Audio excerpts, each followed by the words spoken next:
ಎಲ್ಲರಿಗೂ ನಮಸ್ಕಾರ. Welcome back to Yoga Sandeep YouTube and Facebook channel. ನಾನು ಯೋಗ ಮಾಸ್ಟರ್ ಸಂದೀಪ್ MN. ಜೊತೆಗೆ ಅಷ್ಟಾಂಗ ಯೋಗದ ವಿಡಿಯೋ ಸರಣಿಗೂ ನಿಮಗೆ ಪ್ರೀತಿಯ ಸ್ವಾಗತ. ಸ್ನೇಹಿತರೆ, ನಾವು ಈಗಾಗಲೇ ಅಷ್ಟಾಂಗ ಯೋಗದಲ್ಲಿ 6 ಹಂತಗಳನ್ನು ಯಶಸ್ವಿಯಾಗಿ ಮುಗಿಸಿದ್ದೇವೆ. ಇವತ್ತು ನಾವು ಯೋಗದ ಅತ್ಯಂತ ಪ್ರಮುಖವಾದ ಜೊತೆಗೆ ಎಲ್ಲರೂ ಕುತೂಹಲದಿಂದ ಕಾಯುತ್ತಿರುವ 7ನೇ ಹಂತವಾದ ಧ್ಯಾನದ ಬಗ್ಗೆ ಮಾತನಾಡೋಣ. ಇವತ್ತಿನ ದಿನಗಳಲ್ಲಿ ಮೆಡಿಟೇಷನ್ ಅಥವಾ ಧ್ಯಾನದ ಬಗ್ಗೆ ಎಲ್ಲ ಕಡೆ ಕೇಳಿರ್ತೀರ. ಸಾಕಷ್ಟು ಆ್ಯಪ್ಗಳು ಬಂದಿವೆ, ಮ್ಯೂಸಿಕ್ ಆಗಿ ಕೂರಿಸ್ತಾರೆ. ಆದರೆ ಪತಂಜಲಿ ಮಹರ್ಷಿಗಳು ಹೇಳಿದ ಧ್ಯಾನದ ಅಸಲಿ ವ್ಯಾಖ್ಯಾನವೇ ಬೇರೆ ಇದೆ. ಧ್ಯಾನ ಅಂದರೆ ಅದು ಮಾಡುವುದಲ್ಲ, ಅದು ತಂತಾನೇ ಘಟಿಸುವ ಒಂದು ಸ್ಥಿತಿ. ಈ ವಿಡಿಯೋದಲ್ಲಿ ನೀವು ಯಾವುದೇ ಕಟ್ಟುಕತೆಗಳಿಲ್ಲದೆ ಮೂಲ ಯೋಗದ ಸೂತ್ರದ ಆಧಾರದ ಮೇಲೆ ಧ್ಯಾನದ ನಿಜವಾದ ರಹಸ್ಯವನ್ನು ತಿಳಿದುಕೊಳ್ತೀರಾ.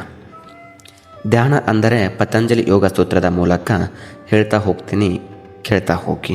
ಒಂದು ಸೂತ್ರದ ಮೂಲಕ ಹೇಳುವುದಾದರೆ ತತ್ರ ಪ್ರತ್ಯಯ ಏಕತಾನಾಥ ಧ್ಯಾನಂ ಅಂತ ಹೇಳ್ತಾರೆ. ಅಂದರೆ ಇಲ್ಲಿ ತತ್ರ ಅಂದರೆ ನಾವು 6ನೇ ಹಂತದಲ್ಲಿ ಧಾರಣ ಅಂತ ಏನು ಕರಿತೀವಿ, ಅದರಲ್ಲಿ ಆರಿಸಿಕೊಂಡಂಥ ಒಂದು ನಿರ್ದಿಷ್ಟ ಜಾಗ ಅಥವಾ ವಸ್ತು ಅಂತ. ನಂತರ ಪ್ರತ್ಯಯ ಅಂದರೆ ಬುದ್ಧಿ ಅಥವಾ ಆ ವಸ್ತುವಿನ ಕಡೆಗಿರುವ ನಮ್ಮ ಜ್ಞಾನದ ಹರಿವು ಅಂತ ಕರಿತೀವಿ. ನಂತರ ಏಕತಾನತ ಅಂದರೆ ಯಾವುದೇ ಅಡೆತಡೆ ಇಲ್ಲದೆ ನಿರಂತರವಾದ ಏಕರೂಪದ ಹರಿವು ಅಂತ. ಇದರ ಮೂಲ ಆಶಯವನ್ನು ನಾವು ತಿಳಿದುಕೊಳ್ತಾ ಹೋಗೋದಾದರೆ, ನಾವು ಆರಿಸಿಕೊಂಡಂಥ ವಸ್ತುವಿನ ಮೇಲೆ ನಮ್ಮ ಮನಸ್ಸಿನ ಗಮನವನ್ನು ಯಾವುದೇ ಬ್ರೇಕ್ ಇಲ್ಲದೆ ನಿರಂತರವಾಗಿ ಹರಿಯುವುದೇ ಧ್ಯಾನ ಅಂತ ಹೇಳ್ತೇವೆ. ಹಾಗಿದ್ದರೆ ಧಾರಣ ಮತ್ತು ಧ್ಯಾನದ ನಡುವಿನ ಲಿಂಕನ್ನು ನೋಡ್ತಾ ಹೋಗೋಣ. ಕಳೆದ ವಿಡಿಯೋದಲ್ಲಿ ನಾನು ಒಂದು ಉದಾಹರಣೆ ಕೊಟ್ಟಿದ್ದೆ. ನಲ್ಲಿಯಿಂದ ನೀರು ಬೀಳುವಾಗ ಹನಿಯನೆಯಾಗಿ ಬೀಳುತ್ತದೆ, ಮಧ್ಯೆ ಗ್ಯಾಪ್ ಇರುತ್ತದೆ, ಅದು ಧಾರಣ ಅಂತ. ನಂತರ ಮನಸ್ಸು ಪದೇ ಪದೇ ಓಡುತ್ತದೆ, ನಾವು ವಾಪಸ್ ತರುತ್ತೇವೆ, ಅದು ಧಾರಣ. ಆದರೆ ಅದೇ ನೀರಿನ ಹನಿಗಳು ತುಂಬ ವೇಗವಾಗಿ ಬಿದ್ದು ಒಂದು ನಿರಂತರವಾದ ಧಾರೆಯಾಗಿ ಬದಲಾದರೆ, ಅಥವಾ ಎಣ್ಣೆಯನ್ನು ಸುರಿಯುವಾಗ ಯಾವುದೇ ಬ್ರೇಕ್ ಇಲ್ಲದೆ ನಿರಂತರವಾಗಿ ಹರಿಯುತ್ತಿರುತ್ತದಲ್ಲವೇ, ಹಾಗೆ ಮನಸ್ಸು ಯಾವುದೇ ಪ್ರಯತ್ನವಿಲ್ಲದೆ ಒಂದೇ ವಸ್ತುವಿನ ಮೇಲೆ ನಿರಂತರವಾಗಿ ನಿಲ್ಲುವ ಸ್ಥಿತಿಯೇ ಧ್ಯಾನ ಅಂತ ಕರಿತೀವಿ. ಸರಳವಾಗಿ ಹೇಳಬೇಕೆಂದರೆ ಪ್ರಯತ್ನಪೂರ್ವಕವಾಗಿ ಮನಸ್ಸನ್ನು ನಿಲ್ಲಿಸುವುದು ಧಾರಣ, ಅದು ತಂತಾನೇ ಪ್ರಯತ್ನವಿಲ್ಲದೆ ನಿರಂತರವಾಗಿ ನಿಲ್ಲುವುದೇ ಧ್ಯಾನ ಅಂತ. ಅರ್ಥ ಆಯಿತು ಅಂತ ಭಾವಿಸ್ತೀನಿ. ಸ್ನೇಹಿತರೆ, ಹಾಗಿದ್ದರೆ ಧ್ಯಾನದಲ್ಲಿ 3 ಘಟಕಗಳನ್ನು ನಾವು ನೋಡ್ತಾ ಹೋಗ್ತೇವೆ. ಧ್ಯಾನದ ಸ್ಥಿತಿಯಲ್ಲಿ ಈ 3 ವಿಷಯಗಳು ಮಾತ್ರ ಉಳಿದುಕೊಳ್ಳುತ್ತವೆ, ಬೇರೆ ಏನೂ ಉಳಿದುಕೊಳ್ಳುವುದಿಲ್ಲ. ಮೊದಲನೇದು ಧ್ಯಾತ ಅಂತ ಅಂದರೆ ಮೆಡಿಟೇಟರ್, ಧ್ಯಾನ ಮಾಡುತ್ತಿರುವ ನಾವುಗಳು ಅಂದರೆ ಒಬ್ಬ ವ್ಯಕ್ತಿ. ನಂತರ 2ನೇದಾಗಿ ಧ್ಯೇಯ ಅಂತ ಅಂದರೆ ಆಬ್ಜೆಕ್ಟ್, ನಾವು ಯಾವುದರ ಮೇಲೆ ಧ್ಯಾನವನ್ನು ಮಾಡುತ್ತಿದ್ದೇವೋ ಆ ವಸ್ತು. ನಂತರ ಧ್ಯಾನ ಪ್ರೊಸೆಸ್ ಅಂದರೆ ನಮ್ಮ ಮತ್ತು ಆ ವಸ್ತುವಿನ ನಡುವೆ ಇರುವ ಆ ಏಕಾಗ್ರತೆಯ ಹರಿವು, ಅದನ್ನೇ ನಾವು ಧ್ಯಾನ ಅಥವಾ ಪ್ರೊಸೆಸ್ ಅಂತ ಕರಿತೀವಿ. ಈ 3 ಬೇರೆಯಾಗಿ ನಮಗೆ ಅರಿವಾಗುತ್ತಿರುವವರೆಗೂ ಅದು ಧ್ಯಾನದ ಸ್ಥಿತಿ.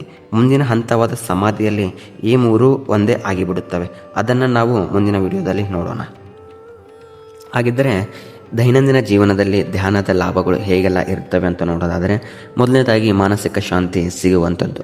ಮನಸ್ಸಿನಲ್ಲಿ ದಿನಕ್ಕೆ ಬರುವ 60,000ಕ್ಕೂ ಹೆಚ್ಚು ಆಲೋಚನೆಗಳು ಸಂಖ್ಯೆ ಕಡಿಮೆ ಆಗಿ ಮನಸ್ಸು ಪ್ರಶಾಂತವಾಗುತ್ತದೆ. ಇದು ಮೊದಲನೆಯ ಲಾಭ. 2ನೇದು ಒತ್ತಡ ಮುಕ್ತಿ ಅಂದರೆ ಸ್ಟ್ರೆಸ್ ರಿಲೀಫ್ ಅಂತ ಕರಿತೀವಿ. ಆತಂಕ, ಡಿಪ್ರೆಷನ್ ಮತ್ತು ದೈನಂದಿನ ಲೈಫ್ ಸ್ಟೈಲ್ನಲ್ಲಿ ಬರುವಂಥ ಸ್ಟ್ರೆಸ್ ಸಂಪೂರ್ಣವಾಗಿ ದೂರವಾಗುತ್ತದೆ. ನಂತರ ಆಳವಾದ ಅರಿವು, ನಮ್ಮ ಆಲೋಚನೆಗಳು ಮತ್ತು ನಮ್ಮ ವರ್ತನೆಗಳ ಮೇಲೆ ನಮಗೆ ಸ್ಪಷ್ಟತೆ ಸಿಗುತ್ತದೆ. ಕೋಪ ಮತ್ತು ಭಾವನೆಗಳು ನಮ್ಮ ನಿಯಂತ್ರಣಕ್ಕೆ ಬರುತ್ತವೆ. ಇದನ್ನು ನಾವೇನಂತ ಕರಿತೀವಿ, ಲಾಭಗಳು ಅಂತ ಕರಿತೀವಿ. ಹಾಗಿದ್ರೆ ಪ್ರಾಯೋಗಿಕವಾಗಿ ಧ್ಯಾನ ಸ್ಥಿತಿಗೆ ಹೋಗುವುದು ಹೇಗೆ ಎನ್ನುವುದನ್ನು ನೋಡೋದಾದರೆ, ಮೊದಲೇ ಅಂಶವನ್ನು ಫಾಲೋ ಮಾಡಿ. ಬಲವಂತವಾಗಿ ಧ್ಯಾನವನ್ನು ಮಾಡುವುದು ಬೇಡ. ಅಂದರೆ ನಾನು ಧ್ಯಾನ ಮಾಡಲೇಬೇಕು, ಮನಸ್ಸನ್ನು ನಿಲ್ಲಿಸಲೇಬೇಕು ಎಂದು ಹಠ ಮಾಡಬೇಡಿ. ಹಠ ಮಾಡಿದರೆ ಆಲೋಚನೆಗಳು ಇನ್ನೂ ಜಾಸ್ತಿ ಆಗುತ್ತವೆ. 2ನೇದು ಆಸನ ಮತ್ತು ಪ್ರಾಣಾಯಾಮದ ಸಹಾಯವನ್ನು ಪಡೆಯುವಂಥದ್ದು. ಮೊದಲು 5 ನಿಮಿಷ ಆಸನದಲ್ಲಿ ಸ್ಥಿರವಾಗಿ ಕೂತು ನಂತರ ಪ್ರಾಣಾಯಾಮದ ಮೂಲಕ ಉಸಿರನ್ನು ಶಾಂತಗೊಳಿಸಿ, ಆಗ ಮನಸ್ಸು ತಂತಾನೇ ಧ್ಯಾನದ ಸ್ಥಿತಿಗೆ ಜಾರುತ್ತದೆ. 3ನೇದಾಗಿ ಸಾಕ್ಷಿ ಭಾವ ಅಂತ ಅಂದರೆ ಮನಸ್ಸಿನಲ್ಲಿ ಬರುವ ಆಲೋಚನೆಗಳ ಜೊತೆ ಓಡುವುದಲ್ಲ, ಅವುಗಳನ್ನು ಕೇವಲ ಒಂದು ಸಿನಿಮಾ ಥರ ನೋಡಿ ಅಲ್ಲೇ ಬಿಟ್ಟು ಬಿಡುವಂಥದ್ದು. ಸ್ನೇಹಿತರೆ, ನೋಡಿದ್ರಲ್ಲ, ಧ್ಯಾನ ಅಂದರೆ ಕಣ್ಣು ಮುಚ್ಚಿ ಶೂನ್ಯತೆಯಲ್ಲಿ ಕೂರುವುದಲ್ಲ, ಅದು ನಿಮ್ಮ ಮನಸ್ಸನ್ನು ನಿಮ್ಮ ಅತ್ಯುತ್ತಮ ಶಕ್ತಿಯೊಂದಿಗೆ ನಿರಂತರವಾಗಿ ಜೋಡಿಸುವುದೇ ಧ್ಯಾನ ಅಂತ. ಇವತ್ತಿನ ಈ ಮಾಹಿತಿ ನಿಮಗೆ ಇಷ್ಟವಾದರೆ ನಮ್ಮ ಯೋಗ ಸಂದೀಪ್ ಯೂಟ್ಯೂಬ್ ಚಾನಲನ್ನು ತಪ್ಪದೆ ಸಬ್ಸ್ಕ್ರೈಬ್ ಮಾಡಿ. ಹಾಗೆ ಈ ವಿಡಿಯೋನ ನಿಮ್ಮ ಸ್ನೇಹಿತರೊಂದಿಗೆ ಶೇರ್ ಮಾಡಿ, ನಿಮ್ಮ ಅನಿಸಿಕೆಯನ್ನು ಕಮೆಂಟ್ ಬಾಕ್ಸಲ್ಲಿ ತಿಳಿಸಿ. ಜೊತೆಗೆ ಈ ವಿಡಿಯೋನ ಲೈಕ್ ಮಾಡಿ ಅಂತ ಹೇಳ್ತಾ, ಯಾರಾದರೂ ಈ ವಿಡಿಯೋನ ಫೇಸ್ಬುಕ್ನಲ್ಲಿ ನೋಡ್ತಾ ಇದ್ದರೆ ನೀವು ಸಹ ಫಾಲೋ ಮಾಡಿ, ಲೈಕ್ ಮಾಡಿ, ಶೇರ್ ಮಾಡಿ ಮತ್ತು ಕಮೆಂಟ್ ಮಾಡಿ ಅಂತ ಹೇಳ್ತಾ, ಸ್ನೇಹಿತರೆ ಎಲ್ಲರಿಗೂ ಒಳ್ಳೆಯದಾಗಲಿ. ಕೊನೆಯದಾಗಿ ನಾವು ನೋಡ್ತಾ ಹೋಗ್ತೇವೆ, ಅದುವೇ ಸಮಾಧಿ. ಎಲ್ಲರಿಗೂ ನಮಸ್ಕಾರ. ಜೈ